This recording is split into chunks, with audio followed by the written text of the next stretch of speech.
Right up next is my first Onkyo TX 4500 Mark II.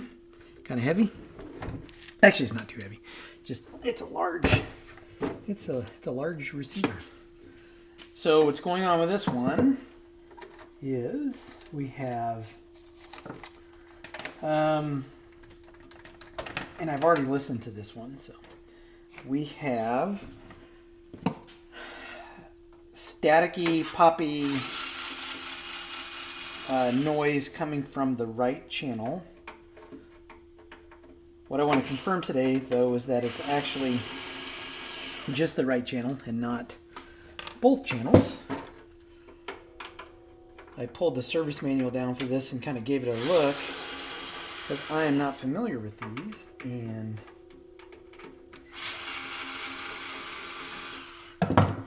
what I want to do after I figure out if it's one channel or both channels is see if I can figure out if it's the amplifier or the tone control or the preamp. And in looking at the manual, it shows an image for the amplifier board, the FM board, but it doesn't show an image for, or an image of the preamp board. So it shows the preamp board, according to the service manual, is 479. It shows 478 and 480. So this is, I'd have to look. I think this is, well, I know this is the amplifier board. I think this is 480.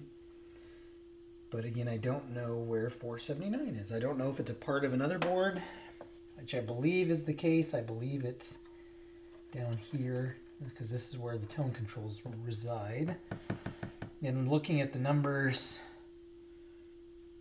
of the components, I believe that is the preamp. So anyway, what I want to do first, and unfortunately there's no way to separate the amp from the preamp section. There are no jumpers to make that easy. I want to pop some headphones in and see where I'm getting that popping. So what I'm going to do is I'm going to do that off camera. And let's talk about a couple of other things. So the dial pointer lamp is out. In fact, it is disconnected. Like, I think the wire just broke. So I need to figure out, I think I know the post that it attaches to. We'll have to figure that out. I'm just trying to figure out why that resistor is wired like that. So anyway, we'll have to figure that out as well. Everything else seems to work okay on it, though. I mean, it sounds pretty good. These are decent receivers. Yeah.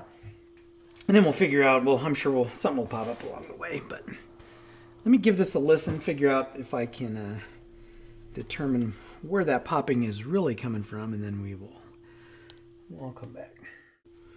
All right, so we did a couple of things. Number one, I confirmed that it is popping on the right channel only. So, and then while I was in there, I also took out some freeze spray, and there are some yellow caps on the tone control board that responded after I froze them, and then the popping stopped. Now, it could have been just coincidence, but I'm going to replace these 4 caps right here first to see if that does anything. I'll pull them and test them, although I don't know that testing them is really going to tell us much of anything. Can't tell what they are in terms of their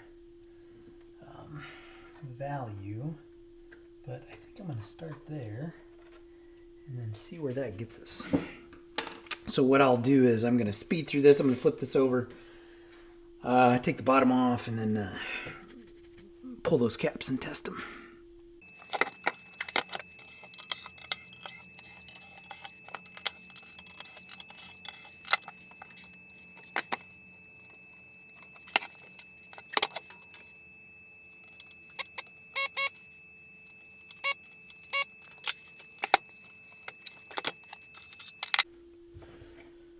Man, what's really nice is the back side of the board has the component ID.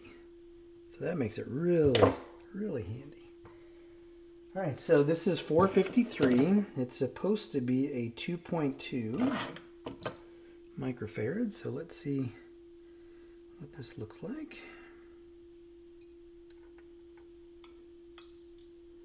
2.26 ESR looks okay. All right, so this was 2.250, and this one is, and I'm going to replace them. I'm just going to do all four while I'm in here, because while I'm pulling them out. Oh, and that one has a broken leg. Yeah, that could cause a problem. Or maybe, did I pull that out? Oh man, I probably just, well, that was not good. I yanked the leg right out of that one. Let me see. Well, it's, you know what? I freaking removed the wrong. So much for this being really great in terms of. Well, I guess that was my fault. I thought I had removed the proper leg, but I didn't. Well, so now we don't know if that one is what this one would measure. Because I just yanked that sucker right out of there. Yeah, there's no way to test that now, so. I'm trying something over here just to see what happens.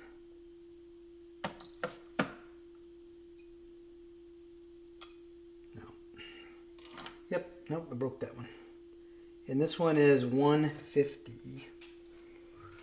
So let's get a 2.2 and a 1. Pop the new ones in.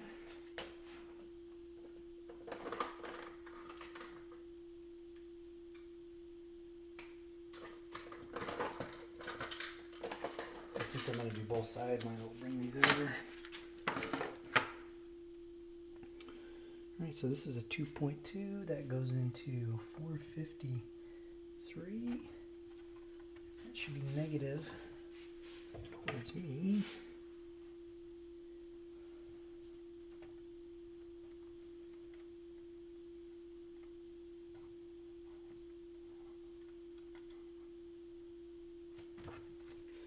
Sitting right on top of my block, so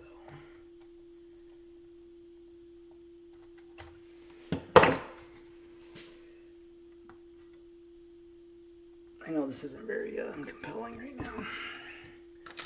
And then this one is the 1.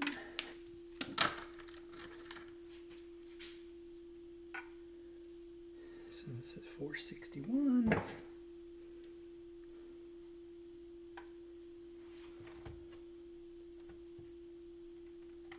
I don't even know if that's on camera. I didn't zoom in though. It has been like 2 months since I've recorded any content other than a couple of gear reviews. Haven't had a whole. I've had a lot of repeat pieces of equipment, and it's like, you know, you don't need too many videos of a Techniques turntable or, and then some things I just chose not to record because it'd be kind of boring. All right, so here are the 2 new caps.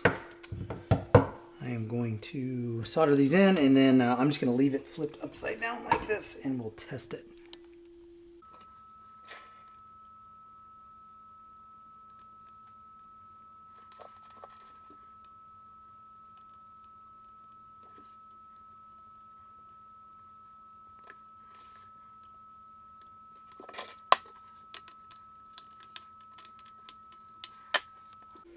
All right. Now, I'm not convinced that those were the problem, but we'll see. Again, they just kind of stopped popping once I froze them. So let's this out real quick. Just in case, I'm going to put this on the dim bulb. And I got headphones in.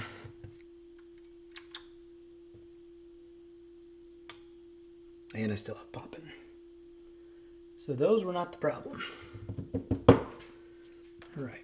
And I did also, I went to the amplifier board and I froze a couple of capacitors on there too, and there was no change in transistors.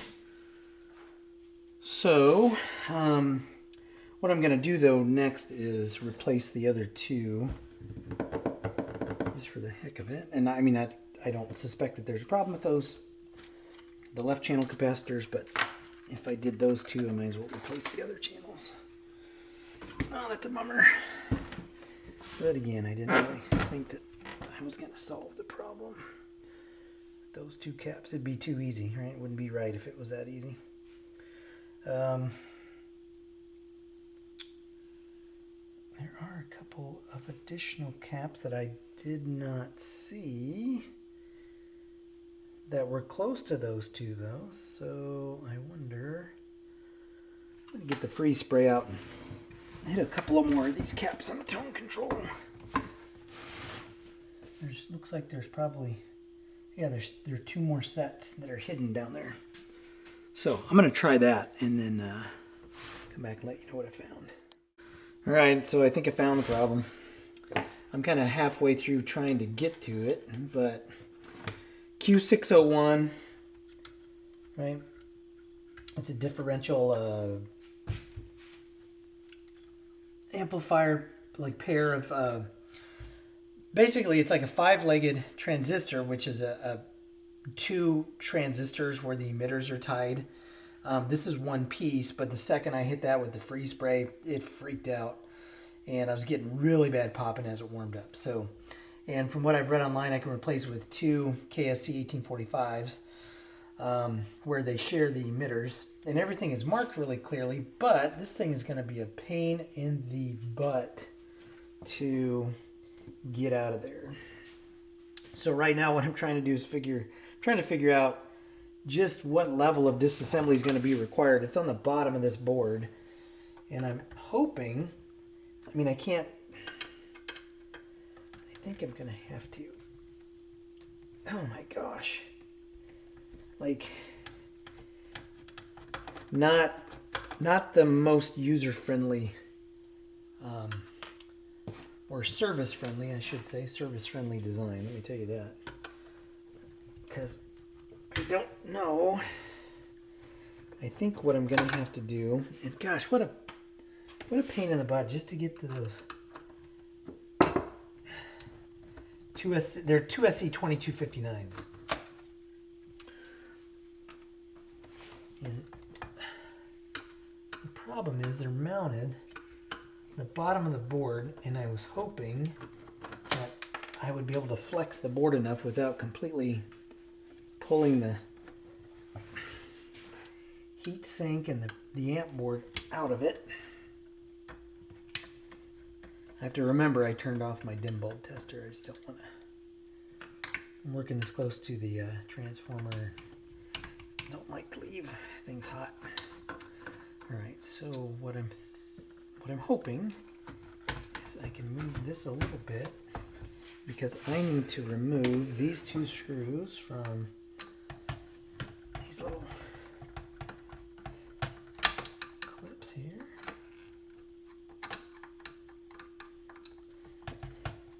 And these are wired. I'm wondering if these are some kind of thermistor or something. I don't know what these are. That's kind of what I'm guessing they are. So what I'm hoping I can do is pull the board away enough to where I can get to just replacing both sides.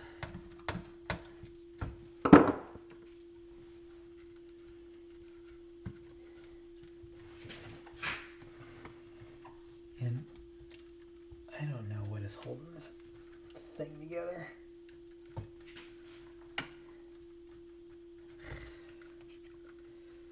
How stupid. And there's a screw holding the amplifier board that's underneath some wires, and I can't get to it. A piece of junk.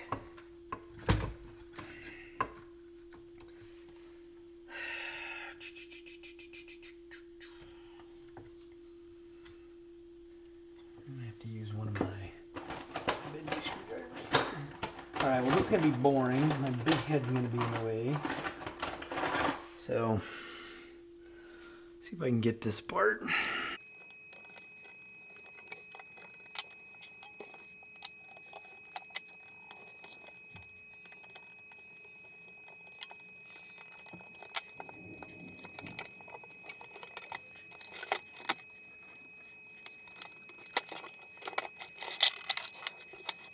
Alright, so this is what I was trying to...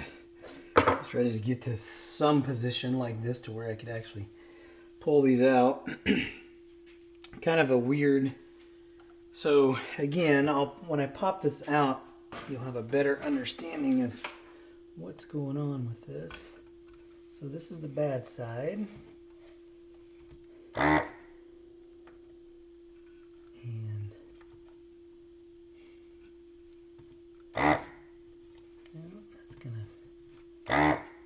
it's gonna be difficult if it doesn't want to cooperate.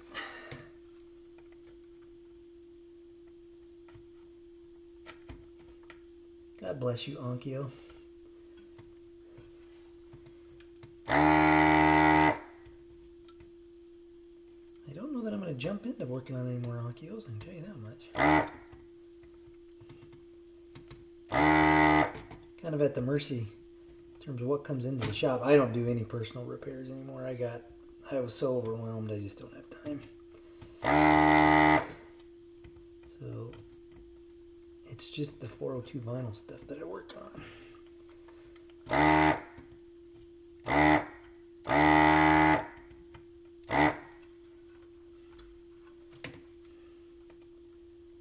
Alright, this is almost got one chunk of solder, keeping that stuck in there.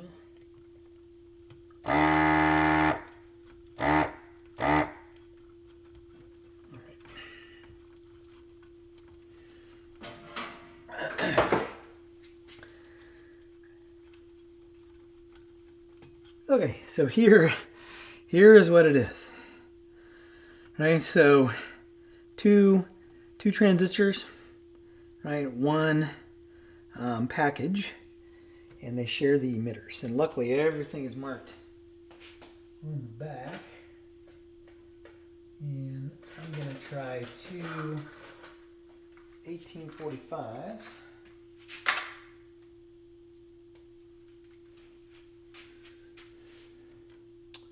So we have emitter, collector base. Hopefully I can... Sorry, my big head is in the way.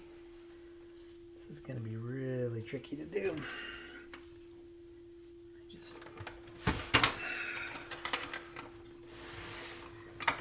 I need a bigger bench. Actually, I need a better camera angle too. Alright, so emitter, collector base. So we'll go in like so. Now hopefully I shouldn't have to widen the hole where they are sharing, where their emitters come together. You know, I should probably do the one on the bottom first, because I can already tell this is gonna... So emitter, collector base.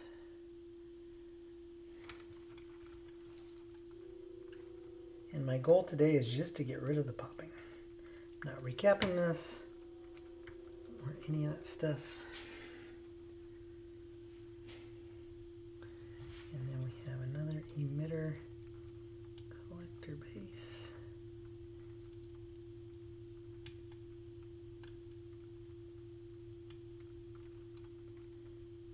This one's not quite as...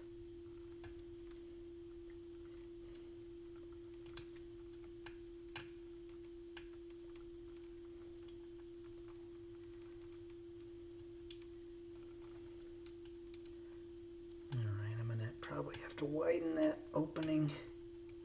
Maybe. Yeah, it's not going in there. It's not wide enough for both leads. Well, maybe. Nope. Nope. Nope, nope, nope. Dang. Whoops.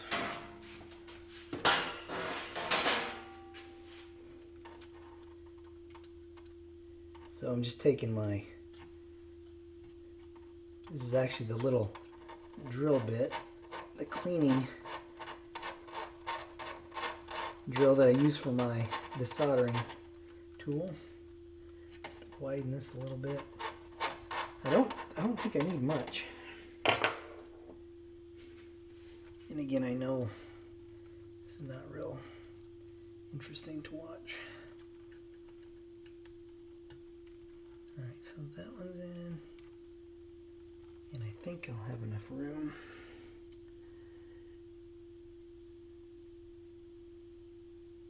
This one should hopefully go in. If I don't get it on this one, I'm just going to speed through the struggle.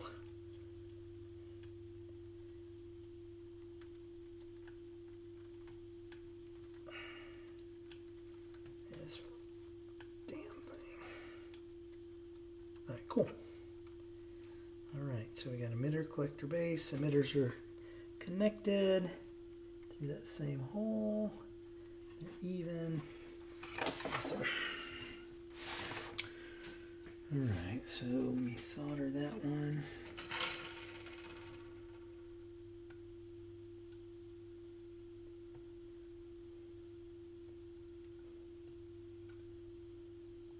Kind of a weird angle. Solder these things.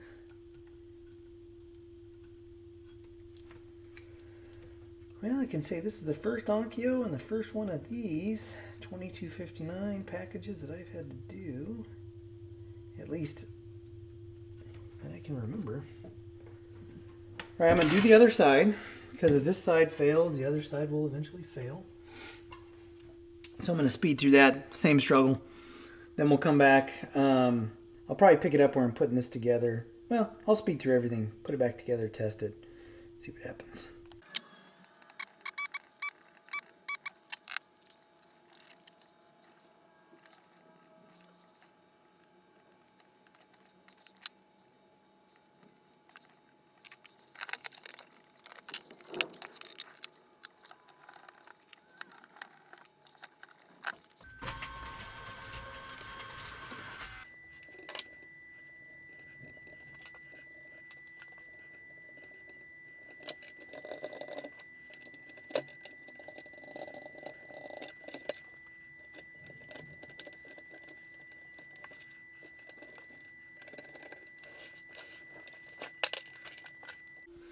Alright, so I didn't put all the screws back in. I want to fire this up first on the dim bulb, see what happens. If we see sparks or smoke, we know we did something wrong. But let's see what happens. Oh, I forgot.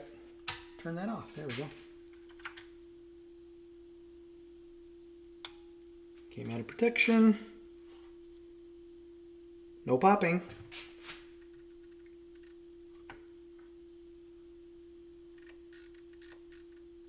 I'm just trying to.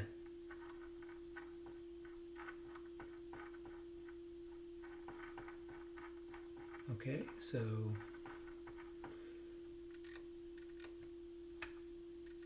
Okay. Yep. Popping's gone. I got sound on AM. So that appears to be working all right.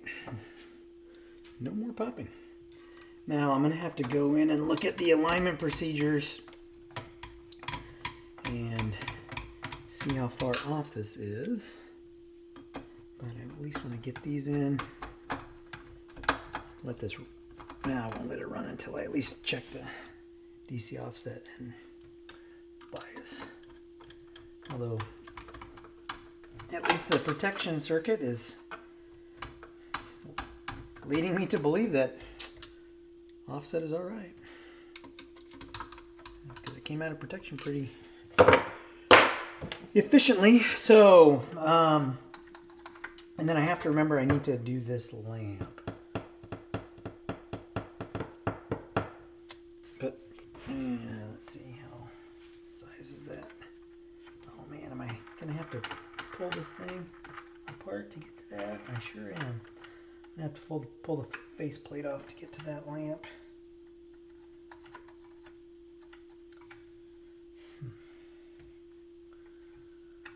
Interesting. All right. Okay, so let me pull down the instructions for at least checking DC offset and bias. I'll go through that real quick, and then we'll, unless it's going to be something convoluted. So who knows with this one. But let me pull that up real quick, and I'll be right back.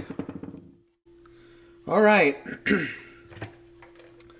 So I've got it on. There's no more popping. We would hear the popping right now if it was popping.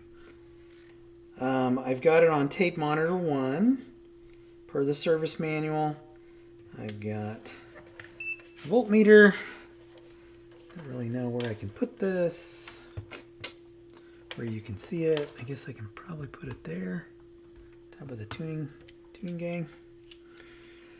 All right, so adjust voltage 40 plus minus 10 millivolts with R517 for the left channel. So I'm going between ID and CT. ID and CT are marked on the amp board, but it doesn't say the polarity, like which one is negative and which one is positive. So I'm going to just guess here. So we've got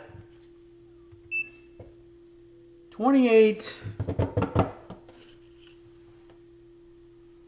millivolts. Should have 40. I got some new ceramic screwdrivers. We're doing things like this. That should be, let's see, oh, it's up here. It's this one. This should be for the idle current. So there it's 32, 33, 35, 38, 39, 40. I'm gonna back it off just a little tiny. Man, these are super touchy.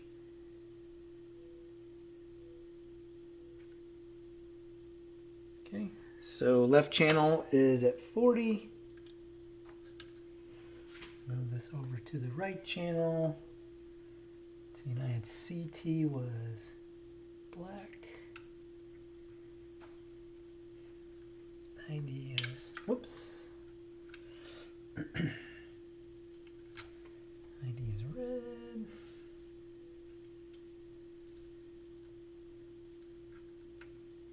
Okay, we've got 30 on this channel.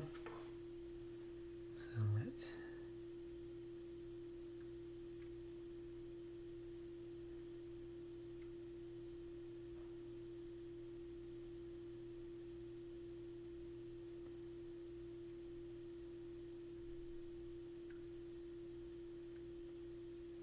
all right, 39.8. All right, so that was idle current, and that was the first thing to align.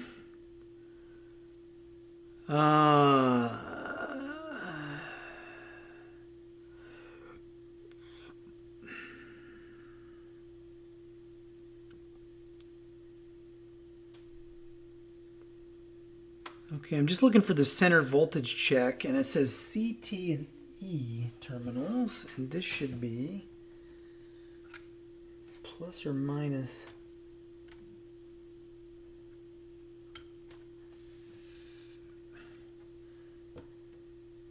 50 millivolts. Well, I don't understand that. It says connect the DC VTM between CT and E terminals to check if the reading of the DC VTM is within plus or minus 50 millivolts. So is this supposed to be 0 plus or minus 50? Because it said, I mean, that would be within that range. Doesn't say what to do if it's not. So, kind of dumb there, Onkyo. Like, what are you supposed to do if it's not? And this is 3. So I guess this is okay. I don't know. Yeah, there's really nothing else to go on here. And I'm not going to jump. I'm not going to... Bias is good, so I'm not going to worry about it. I'm assuming that's 0 plus or minus 50. I don't know. All right, so I already changed the dial pointer lamp. I'm going to talk to you about that, though. And what I did to do that here in a minute. But I'm going to say that the amplifier is aligned and it's working. I get sound. Let's see if I can tune in a station. I don't have an antenna hooked up, so. Plus I have it on tape. Let's see. Sorry, I had it locked a second ago. All right, there we go. Yep. So that's good. All right. So let me explain to you what I did for the tuning dial lamp. So I opted to not take the faceplate off. And so if you move the dial all the way to the right, and I would zoom in, but this is so deep that I can't really get a better picture of it. But see where this little notch is? So if you're very careful, you can move this as far as it goes to the right. And then what I did is I just popped the dial string off. Right? And then carefully you can finagle this out. Right? And hopefully not damage the pointer in the process. But the tolerance is almost nothing. Like there's really not much of a gap. Right? It comes out. This cover slides off. So this is one piece. So the one piece starts at the front and then it kind of wraps around. And then this just kind of slides off and you can just slide the new lamp in there. It's like I may have bent this a little bit. It's a little bit crooked. I don't really know if it was crooked to start with. But it seems to me like it's just a little bit off. And I don't want to go crazy with it, but... Right, and then just slide the new lamp in. Pretty easy. So then to get this back in here very, very, very carefully. Right, pop it back in there. Make sure it's still aligned on everything. It kind of slid off back here. Right. Make sure this cord is, this dial string is not binding itself. You know, it might have been easier to just take the faceplate off, but... And actually what I did last time is I did this one, and then just pulled this back a little bit, and it slid right on this pulley, like so. And then make sure it goes nice and smooth. Again, now this one, see it bound a little bit, so what I had to do... When it was all the way over here, what I did is I kind of took my finger and put it on the bottom cord and pulled it over to where it would align to some different grooves. Right? And then it'll kind of sort itself out. Maybe not. Let's move that over.